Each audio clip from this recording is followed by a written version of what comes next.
You're running. Your legs feel impossibly heavy.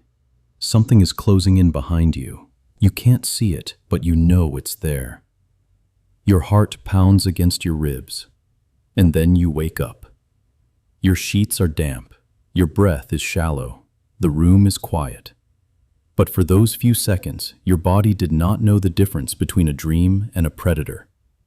That nightmare, the chase, the fall, the thing in the dark, is not random. It is not a glitch. It is a training program. One that has been running inside the human brain for at least 300,000 years. And here is what makes it strange. Every night, your brain builds an entire world, fills it with danger, forces you to survive it, and then, right before you open your eyes, it deletes the recording. On purpose. For most of human history, scientists assumed dreams were random, meaningless noise from a sleeping brain, electrical static, nothing more. That idea is now largely abandoned. Dreams happen almost entirely during REM sleep, a state where the brain is nearly as active as when you are fully awake. Your eyes move, your heart rate changes, your brain processes emotion, rehearses scenarios, consolidates memories. But for most of human history, long before scientists had fMRI machines, dreams were something else entirely. They were messages, omens from the gods, visitations from the dead, portals between worlds. The ancient Egyptians wrote dream interpretation manuals. The Greeks slept in temples waiting for divine visions. Across Africa, from the Zulu to the Yoruba to the Akan, dreams were, and in many communities still are, the primary channel through which ancestors speak to the living. And then Western science arrived and told everyone they were wrong. Dreams were just neural firing, meaningless static. Case closed. But what if both perspectives are true? What if the science reveals the mechanism and the ancient traditions reveal the meaning?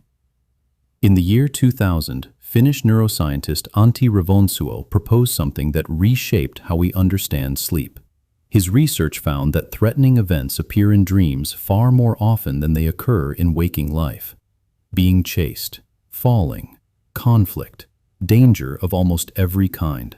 70 to 80% of all dreams contain some form of threat, and in most of those dreams, the dreamer is the target. Revonsuo argued this was not random. The sleeping brain evolved to run threat simulations, rehearsing danger in a safe environment so that when the real threat arrived, the response was already practiced. He called it the threat simulation theory. You practice running, you practice fighting, you practice hiding, you practice escaping, all while your body lies completely still and completely safe. Dreaming is not noise, it is rehearsal. Imagine the world your ancient ancestors fell asleep in. No locked doors, no walls, no weapons beyond what their hands could hold. Outside the cave, or the hut, or the open ground, real predators moved through the dark. Lions, leopards, hyenas, animals that hunted at night, animals that saw humans as prey. For more than 95% of human history, falling asleep meant becoming vulnerable. Every night was a calculated risk, and the stakes were absolute. One failed response to a threat in the dark meant death. Not inconvenience, not a bad night's sleep, death. Now ask yourself, in an environment like that, which humans would have survived long enough to pass on their genes? The ones who rehearsed. The brain that simulated threats during sleep, that ran the chase, that practiced the escape, that woke up already knowing what to do. That brain gave its owner a survival edge. A fraction of a second faster response, a better decision under pressure, another sunrise. Over thousands of generations, natural selection favored the dreamers. But this brings us back to a question you might be asking yourself right now. If dreams evolved to rehearse ancient threats, predators, attacks, falling from cliffs, then why do you still dream about them? You do not live on a savanna. You are not hunted by leopards. You lock your door at night. You have never in your entire life been chased by a predator. And yet, being chased remains the single most common nightmare across every culture ever studied. Why? Because your brain did not get the memo. It does not know you are safe.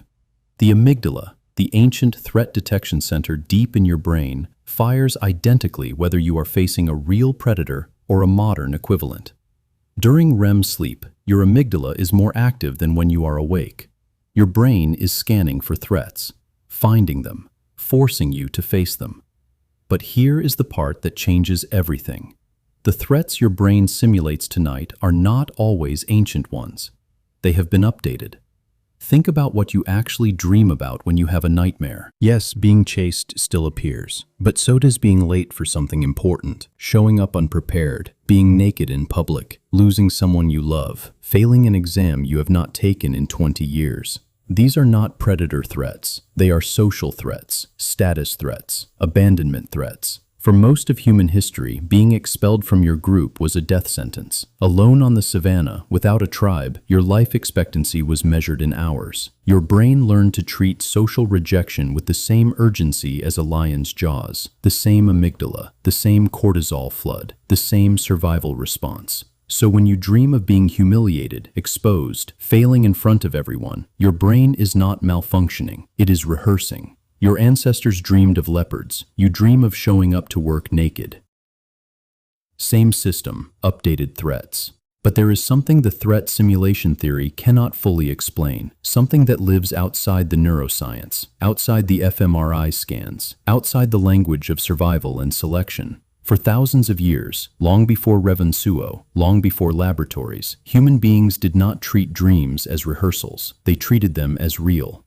Across the African continent, dreams have always been understood not as simulations, but as visitations. Among the Zulu, dreams are the primary way ancestors, amadlozi, communicate with the living. A dream of a deceased grandmother is not a memory. It is a message, a warning, guidance, a calling. In many traditional Southern African communities, a person who dreams repeatedly of water, of snakes, of certain animals, may be receiving an ancestral summons to become a sangoma, a traditional healer. The dreams are not random. They are the ancestors choosing someone. Refusing the call is believed to bring illness, misfortune, madness.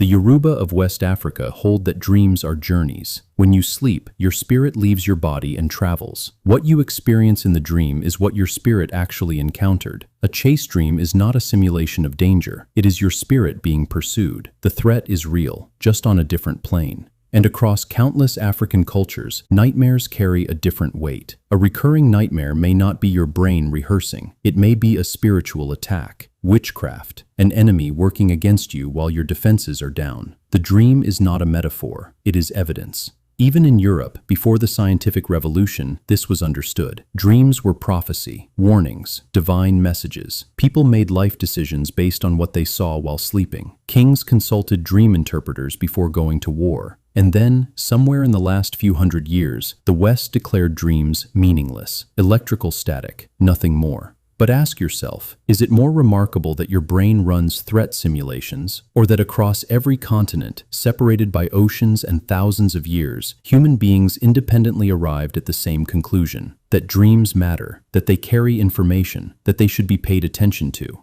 The threat simulation theory explains the mechanism, but it does not explain why your ancestors, on the savannah, in the village, around the fire, felt the weight of their dreams so deeply that they built entire spiritual systems around them. Perhaps they were not wrong. Perhaps they were responding to something the science is only now beginning to understand, that the dreaming brain is doing something so important, so urgent, that it feels like a message from another world. Because in a way, it is. Now we arrive at the strangest part of the entire puzzle. If dreams are so important, if they are threat simulations, memory consolidation, emotional processing, and for your ancestors, spiritual visitations, then why do you forget them? 70 to 90% of your dreams vanish within minutes of waking. By breakfast, they are gone. By lunch, you cannot recall a single image. The answer lies in a single brain chemical, norepinephrine. Norepinephrine is essential for forming memories. Without it, experiences do not consolidate. They do not stick. Research by Hobson and McCarley at Harvard established that during REM sleep, the brain almost completely shuts off norepinephrine production, not by accident. Deliberately. The brain does not just store memories during sleep. It chooses what to keep and what to clear. Neuroscientist Penelope Lewis at the University of Manchester confirmed this selective forgetting. The brain actively decides which experiences survive the night, and researchers believe this suppression exists so that you do not confuse your dreams with reality. For your ancestors, that confusion could be fatal. Believing you had already found water or escaped the predator when none of it happened could cost you your life. The simulation had to stay a simulation. So the brain evolved a solution. Run the simulation, process the emotion, rehearse the threat. Then delete the recording. Your brain deletes your dreams on purpose. It is not a glitch. It is one of the most sophisticated things the human brain does, quietly, every night while you sleep. But there is more to this story, because we did not always forget our dreams this completely. Historian Roger Ekirch spent decades researching pre-industrial sleep patterns across hundreds of historical documents. What he discovered changes how we understand the relationship between humans and their dreams. Before artificial lighting existed, humans did not sleep the way we do today. Our ancestors slept in two separate phases, several hours after dark, then a natural waking period of an hour or two in the middle of the night, then sleep again until morning. During that middle waking period, often around midnight, the world silent, the fire low, people would reflect on their dreams while the memory was still fresh. They would talk about them, interpret them, pass them between generations. That hour was the bridge between the dreaming world and the waking one. We lost that window when artificial lighting compressed sleep into a single block. And with it, we lost the natural moment our ancestors used to remember what their dreaming minds had processed. We did not always forget our dreams this completely. We changed the conditions that allowed us to remember them. And this brings us to the question we began with, except now it means something different. Why do you still dream of being chased?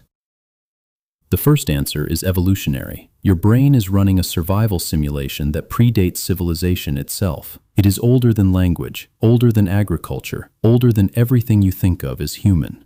The second answer is biological. Your amygdala cannot tell the difference between ancient predators and modern threats. It treats social rejection, professional failure, and personal loss with the same chemical urgency as a predator attack. The third answer is cultural. Your ancestors, whether they lived on the African savanna, in a European village, or anywhere else humans have ever slept, knew that dreams carried weight. They built traditions around them. They listened to them. They understood, without fMRI machines or neuroscience journals, that what happens behind closed eyes matters. And the fourth answer, the one that stays with you, is this. Your dreams are proof that your brain has never stopped trying to protect you, even when you are unconscious, even when you are vulnerable, even when you cannot lift a finger to defend yourself. Some ancient part of you is still running drills in the dark, preparing for threats that may never come, simply because it evolved in a world where being unprepared meant being dead. The chase dream is not a malfunction. It is a 300,000-year-old survival system and a spiritual inheritance, all running at once, in the quiet hours when you are most defenseless. The dreams you do remember, the vivid ones, the ones that stay with you, are the ones where something disrupted the deletion. An intense emotional charge, a sudden waking, a moment too strong for the suppression to contain. Those are the ones your ancestors would have paid attention to, which means the dreams you remember may be exactly the ones your brain, or something older than your brain, decided were worth keeping. So tonight, when you close your eyes, something ancient will wake up inside your skull. A system that predates every invention, every civilization, every word ever spoken. It will scan your memories. It will identify your deepest fears. It will build a world for you to survive. And somewhere in that world, your ancestors may still be speaking, in a language older than words, in images older than art, waiting for you to remember. Before you go, I'd love to hear your thoughts. What's the most vivid, recurring dream you've ever had? Did your family or community have traditions around what dreams meant? Were they messages, warnings, ancestor visitations? Share your experience in the comments below. And if you enjoyed this journey into the ancient wiring of the human mind, subscribe to Ash and Origins for more stories exploring the archaeology, anthropology, history, and human experiences that shaped who we are today. Until next time, keep asking questions, because every answer about the past reveals something about yourself.